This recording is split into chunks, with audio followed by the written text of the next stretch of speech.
ಒಡೆದು ಆಳಬೇಕ.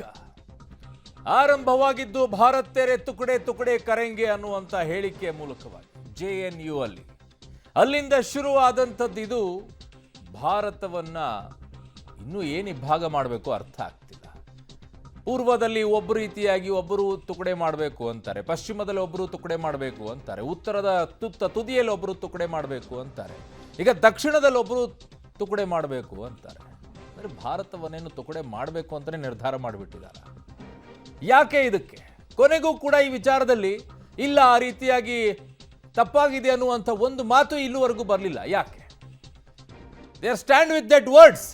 ಯಾಕೆ ಖರ್ಗೆ ಅವರು, ಮಲ್ಲಿಕಾರ್ಜುನ್ ಖರ್ಗೆ ಅವರು ರಾಜ್ಯಸಭೆಯಲ್ಲಿ ನೇರವಾಗಿ ಹೇಳ್ತಾರೆ, ಯಾವುದೇ ಪಕ್ಷದವರು ಇದ್ರೂ ಸಹ ನಾವು ಇದನ್ನ ಖಂಡಿಸ್ತೀವಿ, ಇದನ್ನ ವಿರೋಧಿಸ್ತೀವಿ ಅಂತ ಹೇಳಿ.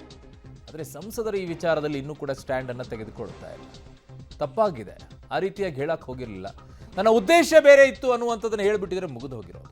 ತಪ್ಪು ಅನ್ನುವಂಥದ್ದು ಹೇಳೋದೇನಾದ್ರೂ ಪ್ರತಿಷ್ಠೆಗೆ ಅಡ್ಡಿ ಬರ್ತಾ ಇದೆಯಾ ಗೊತ್ತಿಲ್ಲ. ಭಾರತ್ ಜೋಡೋ ಅಂದವರಿಂದಲೇ ಭಾರತ್ ತೋಡೋ ಮಾತು. ಅನ್ಯಾಯ ಪ್ರಶ್ನಿಸುವುದು ತಪ್ಪಲ್ಲ, ಹಾಗಂತ ಪ್ರತ್ಯೇಕವಾದ ಸರಿಯ? ಕ್ಷಮೆಯಾಚನೆಗೆ ಬಿಜೆಪಿ ಬಿಗಿಪಟ್ಟನ್ನು ಹಿಡ್ಕೊಂಡಿದೆ. ಡೋಂಟ್ ಕೇರ್ ಅಂತಿದ್ದಾರೆ DK ಸುರೇಶ್ ಅವರು.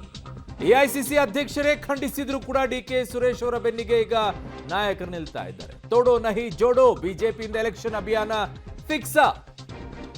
ಪಂಜಾಬ್ನಲ್ಲಿ ಆ ಕಡೆಗೆ ಒಂದು ಹೋರಾಟ ನಡೆಯುತ್ತೆ, ಪ್ರತ್ಯೇಕವಾದಿಗಳು. ಕಾಶ್ಮೀರದಲ್ಲಿ ಒಂದು ಪ್ರತ್ಯೇಕವಾದಿಗಳು ಹೋರಾಟ ನಡೆಯುತ್ತೆ.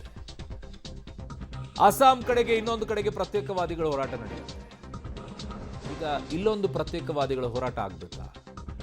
ಅದು ನಮಗೆ ಸರಿಯಾಗಿ ಸಿಗ್ತಾ ಇಲ್ಲ ಅನ್ನುವಂತಹ ದುಡ್ಡಿನ ವಿಚಾರಕ್ಕೋಸ್ಕರ, ಈ ಅಖಂಡ ಭಾರತಕ್ಕೋಸ್ಕರ ದೇಶಾದ್ಯಂತ ಸದ್ದು ಮಾಡ್ತಾ ಇದೆ DK ಸುರೇಶ್ ವಿಭಜನೆಯ ಮಾತು. ಅತ್ತ ರಾಹುಲ್ ಗಾಂಧಿ ಭಾರತ್ ಜೋಡೋ ಯಾತ್ರೆಯನ್ನ ಮಾಡ್ತಾ ಇದ್ದಾರೆ, ಇನ್ನೊಂದು ಕಡೆಗೆ ಈಗ ಹೊಸದಾಗಿ ನ್ಯಾಯ ಯಾತ್ರೆಯನ್ನ ಕೂಡ ಮಾಡ್ತಾ ಇದ್ದಾರೆ. ಇತ್ತ ಸಂಸದ DK ಸುರೇಶ್ ಅವರು ಭಾರತ್ ತೋಡೋ ಮಾತನಾಡ್ತಾ ಇದ್ದಾರೆ. DK ಸುರೇಶ್ ಅವರ ಹೇಳಿಕೆ ಭಾರತ್ ಜೋಡೋ ಯಾತ್ರೆಯನ್ನೇ ಅಣಕಿಸ್ತಾ ಇದೆಯಾ? ಪಕ್ಷಕ್ಕೂ ಹೇಳಿಕೆಗೂ ಸಂಬಂಧ ಇಲ್ಲ ಅಂದ್ರೂ ಕೂಡ ಕಾಂಗ್ರೆಸ್ ಒಂದು ರೀತಿಯಾಗಿ ಮುಜುಗರಕ್ಕೀಡಾಗ್ತಾ ಇದೆ. ಡೆಫಿನೆಟ್ಲಿ ಅದರಲ್ಲಿ ಯಾವ ಅನುಮಾನವೂ ಕೂಡ ಇಲ್ಲ. ಒಂದು ಕಡೆಗೆ ಎಲೆಕ್ಷನ್ ಅನ್ನ ಫೇಸ್ ಮಾಡಬೇಕು, ಅದರ ಮಧ್ಯದಲ್ಲಿ ಹಲವು ನಾಯಕರು ಕೊಡ್ತಾ ಇರುವಂತ ಹೇಳಿಕೆಗಳು ಒಂದ್ ಕಡೆಗೆ.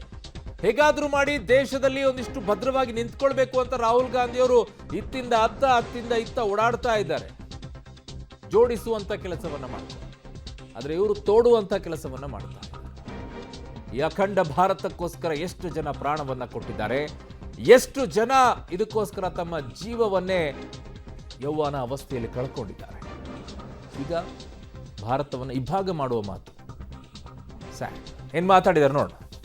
ರಾಜ್ಯದ ನಮ್ಮ ಬೆಂಗಳೂರು ಗ್ರಾಮಾಂತರ ಲೋಕಸಭೆ ಸದಸ್ಯರಾಗಿರ್ತಕ್ಕಂಥವ್ರು ದೇಶದ ವಿಭಜನೆಯನ್ನು ಮಾಡ್ತಕ್ಕಂಥ ಒಂದು ಹೇಳಿಕೆ ಕೊಟ್ಟಿರ್ತಕ್ಕಂಥದ್ದು ದೆಹಲಿಯಲ್ಲಿ. ಭಾರತ ಸರ್ಕಾರದಿಂದ ಸರಿಯಾದ ರೀತಿಯ ಆರ್ಥಿಕ ನೆರವುಗಳು ಮತ್ತು ರಾಜ್ಯದ ಕಾರ್ಯಕ್ರಮಗಳಿಗೆ ಹಲವಾರು ರೀತಿಯ ಸಮಸ್ಯೆಗಳನ್ನು ಬಗೆಹರಿಸ್ತಕ್ಕಂಥದ್ರಲ್ಲಿ ನಿರ್ಲಕ್ಷಿಸಿದ್ದಾರೆ ಅಂತಕ್ಕಂಥ ಒಂದು ಕಾರಣ ಕೊಟ್ಟು ದೇಶ ವಿಭಜನೆ ಆಗಬೇಕು ಅಂತ ಏನು ಹೇಳಿದ್ದಾರೆ. ಬಹುಶಃ ಅತ್ಯಂತ ಇಮ್ಮೆಚೂರ್ ಸ್ಟೇಟ್ಮೆಂಟ್ ಅದು. ನಾನು ಹೇಳೋದು, ಇಲ್ಲೆಲ್ಲ ಕಲ್ಲು ಹೊಡ್ಕೊಂಡಿದ್ದಾರನ್ನ ತಗೊಂಡೋಗಿ ನಮ್ಮ ಜನ ಆ ಲೋಕಸಭೆ ಕಳಿಸಿದ್ರೆ ಇನ್ನೇನಾಯ್ತು, ಇಂಥವ್ರನ್ನ ಕಳಿಸಿದ್ರೆ ನಾನು ಹೇಳ್ತಕ್ಕಂಥದ್ದು ಅಂಥವ್ರು ತಗೊಂಡೋಗ್ಬಿಟ್ಟು ಅಲ್ಲಿ ದೇಶ ಕಟ್ಟುವಂತ ಕಳಿಸಿದ್ರೆ ದೇಶ ಕಟ್ತಾರೆ, ಅವ್ರು ಕಟ್ಕೋಬೇಕಾಯ್ತು, ಅವ್ರ ಸಾಮ್ರಾಜ್ಯ ಕಟ್ಕೋಬೇಕು. श्री DK सुरेश, देश का विभाजन का जो बात उन्होंने जो की है, मैं घोर निंदा करता हूं और खंडन करता हूं. एक कांग्रेस का नेता ने संविधान का भी अपमान किया है. देश का विभाजन लेकर कांग्रेस का ये परंपरा अभी भी बरकरार है. कांग्रेस पार्टी इस विषय में मैं मांगता हूं स्पष्टीकरण करना चाहिए, देश से माफ़ी मांगना चाहिए.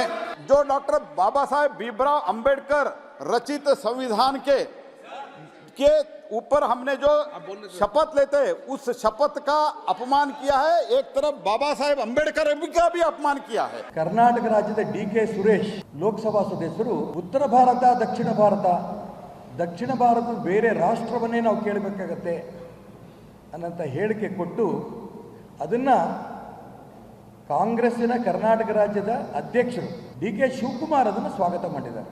DK ಸುರೇಶ್, DK ಶಿವಕುಮಾರ್ ಇವರು ಜಿನ್ನಾ ಸಂಸ್ಕೃತಿ.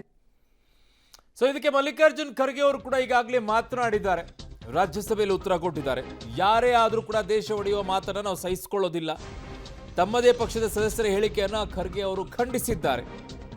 ಎಐಸಿಸಿ ಅಧ್ಯಕ್ಷರೇ ಖಂಡಿಸಿದ್ರು ಕೂಡ ಡಿಕೆ ಸುರೇಶ್ ಅವರ ಬೆನ್ನಿಗೆ ಕೈ ನಾಯಕರು ನಿಂತುಕೊಂಡಿದ್ದಾರೆ. ವಿವಾದ ಭುಗಿಲೆದ್ರೂ ಕೂಡ ಪ್ರತ್ಯೇಕವಾದ ಹೇಳಿಕೆಯನ್ನ ಡಿಕೆ ಸುರೇಶ್ ಅವರು ಹಿಂಪಡಿತಾ ಇಲ್ಲ.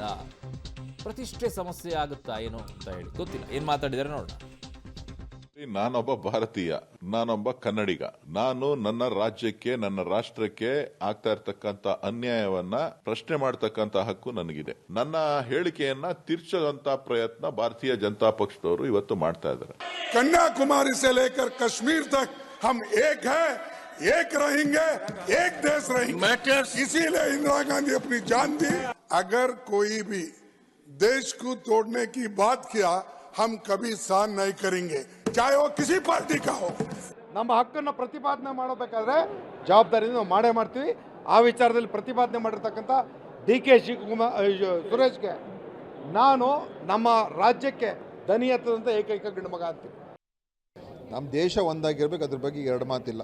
ಅವ್ರು ನೋವಿರ್ಬೋದು ಅಷ್ಟೇ, ಯಾಕೆಂದರೆ ಇವತ್ತು ನಮ್ಮ ಅನುದಾನಗಳು ಸರಿಯಾಗಿ ಬರ್ತಾ ಇಲ್ಲ, ಬರಗಾಲ, ಇವತ್ತು ಹಣಕಾಸಿನ ನಮಗೆ ಬೇಕಾಗಿರುವಂಥದ್ದು ಕೂಡ ಸರಿಯಾದ ರೀತಿಯಲ್ಲಿ ಸಿಗ್ತಾ ಇಲ್ಲ.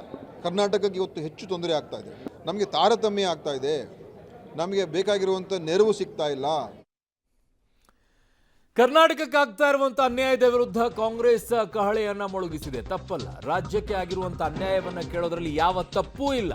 ಮಲತಾಯಿ ಧೋರಣೆ ಆಗ್ತಾ ಇದೆ ಅಂತ ಹೇಳಿ ಅದನ್ನ ಖಂಡಿಸೋದು ಕೂಡ ಸರಿ, ಅದರಲ್ಲಿ ಯಾವ ತಪ್ಪು ಕೂಡ ಇಲ್ಲ, ಕೇಳಬೇಕು. ಆದರೆ ಪ್ರತ್ಯೇಕ ರಾಷ್ಟ್ರವನ್ನ ಕೇಳೋದಿದೆಯಲ್ಲ, ಇದು ಅವಮಾನ. ಫೆಬ್ರವರಿ 7ರಂದು ದೆಹಲಿಯಲ್ಲಿ ಧರಣಿಗೆ ಈಗ ನಿರ್ಧಾರವನ್ನ ಮಾಡಿದ್ದಾರೆ. ಮೋದಿ ಸರ್ಕಾರದ ವಿರುದ್ಧ ಸಿದ್ದರಾಮಯ್ಯ ಸರ್ಕಾರ, ಸಿದ್ದರಾಮಯ್ಯ ಸೇರಿ 136 ಶಾಸಕರು ಪ್ರತಿಭಟನೆಯಲ್ಲಿ ಭಾಗಿಯಾಗ್ತಾರೆ. ಈಗಿರೋಂಥ ಸಂದರ್ಭದಲ್ಲಿ ನಮಗೆ ಅನಿವಾರ್ಯತೆ ಹೋರಾಟ. ಯಾವ ರೀತಿ ಹೋರಾಟ?